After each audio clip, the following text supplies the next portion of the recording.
Louvado seja nosso Senhor Jesus Cristo.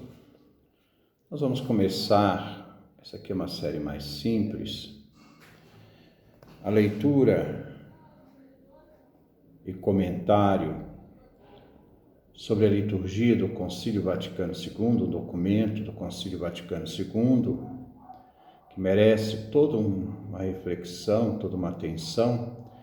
Então, eu vou fazer a leitura e vou fazer também os comentários. O documento se chama Sacrosanctum Concilium. É o primeiro encontro. Vamos trabalhar os parágrafos 1 e 4. Vamos, então, ouvir um pouco esse documento sobre a liturgia, essa seriedade desse documento sobre a liturgia. Todo o conjunto nos fala, o final, esse aqui, é a promulgação deste documento, o Concílio Vaticano II, afirma: todo o conjunto e cada um dos pontos que forem enunciados nesta Constituição, são 7 capítulos, agradaram aos padres do concílio.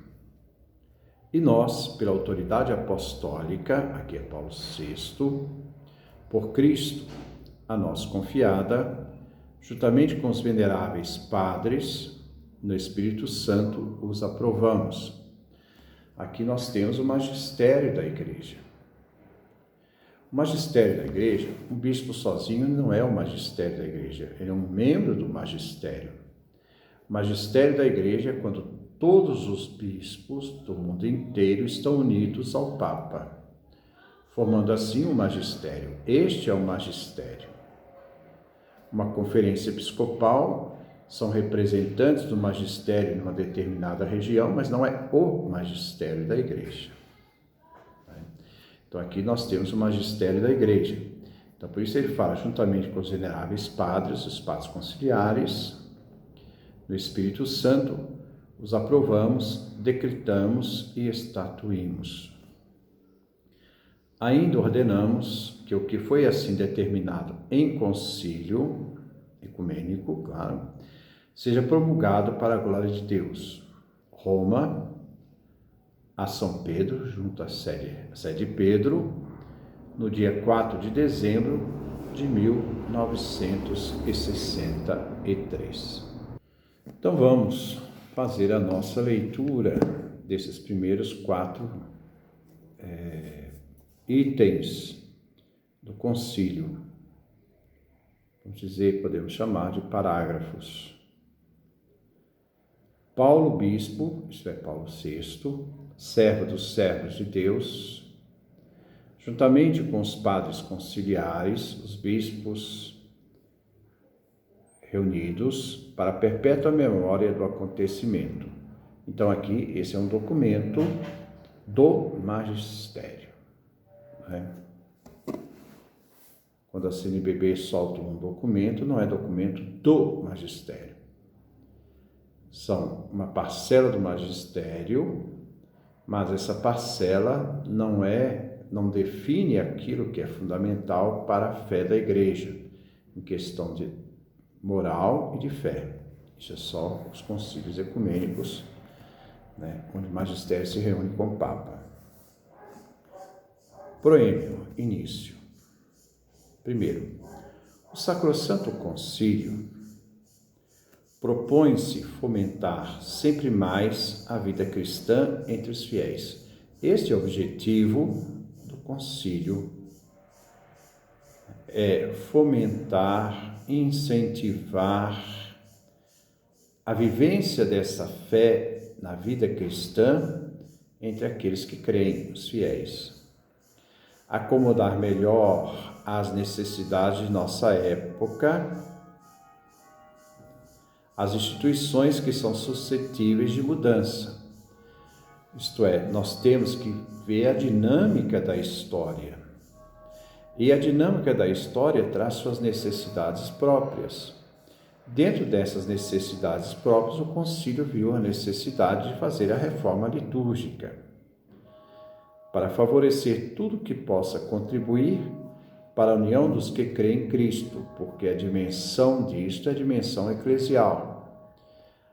Aqueles que acreditam em Cristo que formam essa comunidade de fé, essa dimensão eclesial. E promover tudo o que conduz ao chamamento de todos ao seio da igreja. Isto é, fazer com que o chamado a todos que são chamados ao seio da igreja, a vivência nesse corpo de Cristo, essa identificação, esse corpo de Cristo, e pertence a esse corpo de Cristo, possa promover sempre para o melhor, para o crescimento.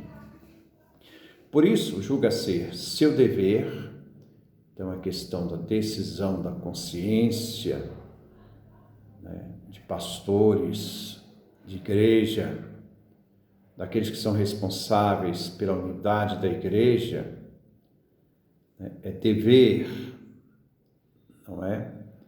Isso faz parte de uma obrigação moral, de consciência, cuidar de modo especial da reforma e o incremento da liturgia. Liturgia é esse ponto central da celebração da fé. Na liturgia se celebra a fé. 2.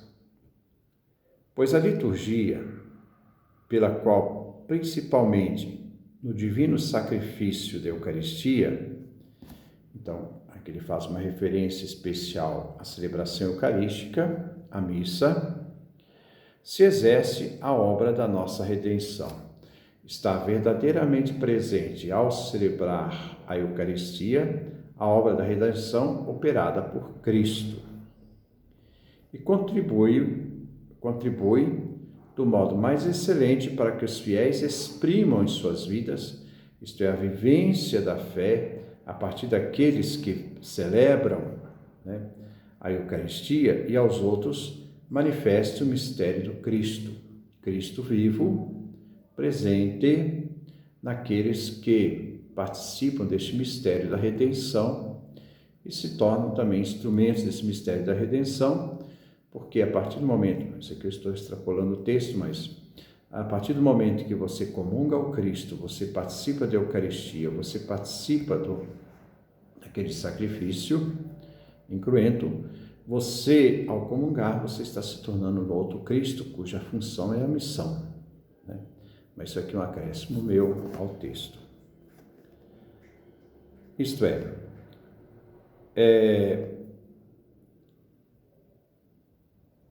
contribui do modo mais excelente, repetindo, para que os fiéis exprimam em suas vidas, nas suas vivências diárias, vida de família, vida política, vida comunitária, e aos outros que estão de fora, manifeste o mistério do Cristo, aquilo que nós celebramos e aquilo que nós vivemos, e a genuína natureza da verdadeira igreja, que é uma igreja no mundo. Ela não é do mundo, mas ela está no mundo para ser instrumento do reino de Deus neste mundo. A presença do reino de Deus neste mundo. A igreja, ela tem sua realidade transcendente, mas ela está no mundo. Eu lembro Dom Moacir Grec, se não me engano, na diocese de Acre e Purus, quando ele fez o plano de pastoral em 1969, ele dizia uma expressão interessante: a igreja é o canal privilegiado, não exclusivo do reino. Isso vale a pena, A igreja está no mundo, neste mundo era um canal privilegiado, mas as fronteiras da igreja não esgotam as fronteiras do reino, que é muito maior que as fronteiras da igreja. Caracteriza-se ela de ser, a um tempo, humano e divina. Então, era a realidade formada por seres humanos e a realidade divina. Eu posso até acrescentar, ela é divina por eleição. É Jesus que elege, é uma eleição divina, mas formada de pecadores. Então, na sua eleição divina, mas também trazendo a realidade humana, a marca humana, que também carregam pecados. Visível, mas ornada de dons invisíveis, Nunca se esqueçam dessa realidade transcendente portadora da Igreja.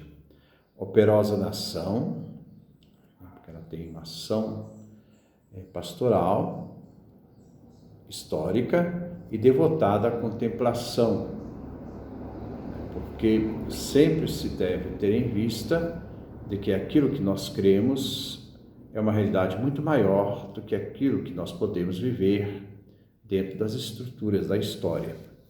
Presente no mundo e, no entanto, peregrina, caminhante, rumo à pátria definitiva. Isso de modo que nela o humano, a realidade humana da Igreja, se ordene ao divino. É uma disposição ao divino, é uma abertura ao divino. É essa realidade que deve ser fundada também quando nós celebramos. Ela não é uma realidade das nossas necessidades materiais, é uma realidade tendo em vista a questão da salvação. E a ele subordine, isto é, o divino. O visível se subordine ao invisível. A ação que nós fazemos, a prática, a vivência, a contemplação. E o presente, a realidade do hoje, a cidade futura, a cidade de Deus, a realidade futura que buscamos. Então, é essa motivação final daquilo que buscamos que dá sentido para a vivência na história da nossa fé. Nossa fé é sempre aberta à dimensão escatológica. Ela não se fecha em ideologias, nem no viés ideológico, na tendência nefasta das ideologias que tendem a manipular a vida humana. Por isso, enquanto a liturgia cada dia edifica em templo santo no Senhor, então a importância dessa liturgia diária, porque ela é uma edificação do templo do Senhor, é a realidade da presença, da manifestação do divino na história, sempre eficaz, em tabernáculo de Deus no Espírito, a dimensão divina. Aqueles que estão dentro da Igreja, todos são santificados, todos são chamados a ser essa presença desse tabernáculo de Deus no Espírito. A vivência profunda dessa fé, que deve transformar em vida aquilo que professamos e vivemos, até a medida da idade da plenitude de Cristo, isto é, até a realidade definitiva final, e também no crescimento da realidade da manifestação do Cristo, que se manifesta na cruz. Ao mesmo tempo, admiravelmente, lhes robustece as forças para que preguem a Cristo. Ser essa presença de fé que é capaz de fazer com que o testemunho daquilo que é celebrado possa, então, ser transformado em uma pregação de vida, uma vivência. Destarte,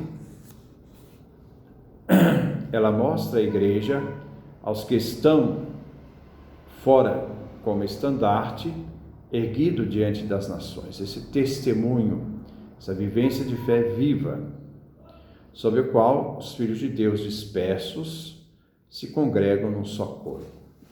Então, a liturgia que nos reúne, nos faz e manifesta, através desse convite a congregarmos, a formarmos esse único corpo, o corpo de Cristo, a sua Igreja, até que haja um só rebanho e um só pastor.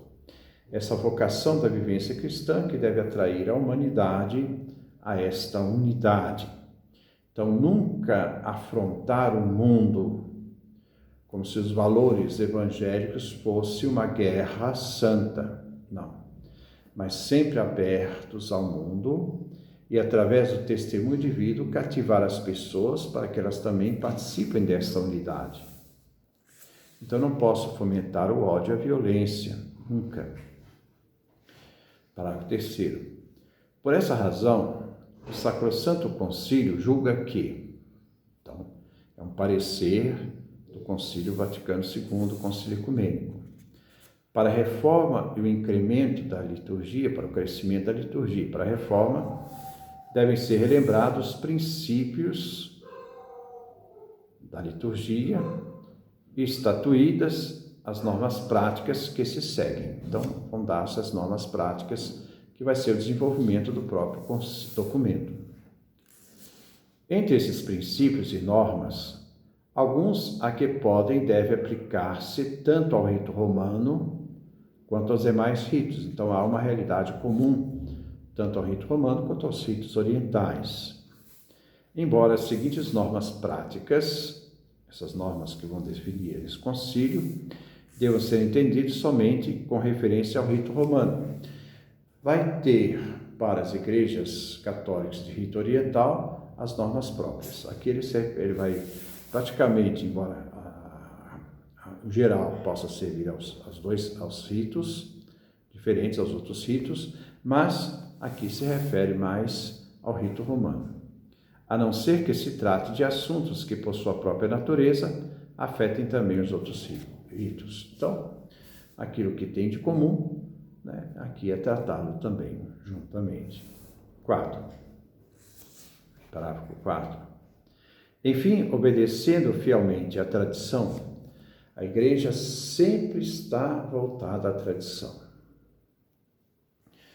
Existe a Sagrada Escritura, referência frontal, a tradição, que é a leitura, vamos dizer, oficial, que lê a Sagrada Escritura, é o crivo da leitura da Sagrada Escritura, e essa tradição que lê a Sagrada Escritura é atualizada através do exercício do magistério, que detém, né, essa tradição e detém a Sagrada Escritura, porque a Sagrada Escritura que nós temos aí é a Igreja que dá a garantia que esses livros são inspirados e não outros, quando ela mesma definiu o cânon para a Escritura.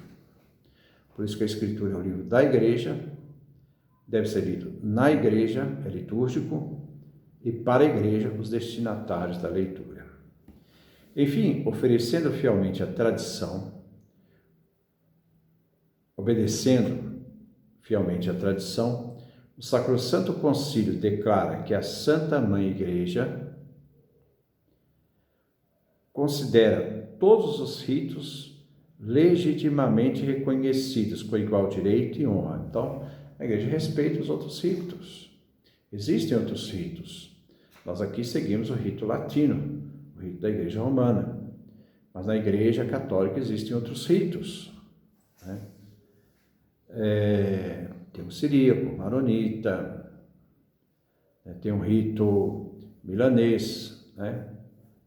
Então, tem vários outros ritos. Então, continua. Reconhecidos com igual direito e honra, e para o futuro, o quer defender e de todos os modos favorecer. A Igreja não quer que todos sigam o rito romano, ela quer favorecer todos os ritos porque são expressões de uma realidade da tradição de cada igreja, da origem bem antiga da Igreja. E deseja que, onde for necessário, seja cuidadosa, integralmente revistos, conforme o espírito da santa tradição. Eles também deveriam rever toda a questão litúrgica para poder fazer esse adornamento, essa atualização. E se lhes dê novo vigor em vista das atuais condições e necessidades. Então aqui nós começamos esse proêmio, esse início da reflexão sobre o documento Sacrosanctum Concilium, decretado por Paulo VI no dia 4 de dezembro de 1963, sobre a Sagrada Liturgia. Para que nós entendamos o que significa essa liturgia, né? Que é esse serviço, né, para a Igreja, né, onde nós vamos ver essa disposição de servir a Igreja, de estar à disposição da Igreja, né, para o serviço comum, né, da partilha da palavra, da Eucaristia. Principalmente é que ele faz a referência a esta celebração da Eucaristia. Então, esta é a leitura que nós vamos fazer, eu vou fazendo a leitura e comentário juntos, né, porque aí a reflexão vai aparecendo e a gente vai poder se aprofundar. No nosso próximo encontro, nós vamos trabalhar os princípios gerais da reforma e do incremento da liturgia. Vamos trabalhar o primeiro ponto, a natureza da Sagrada Liturgia e sua importância na vida da Igreja. Então, que Deus nos dê a sua graça, a sua bênção, sua face expandir-se sobre nós.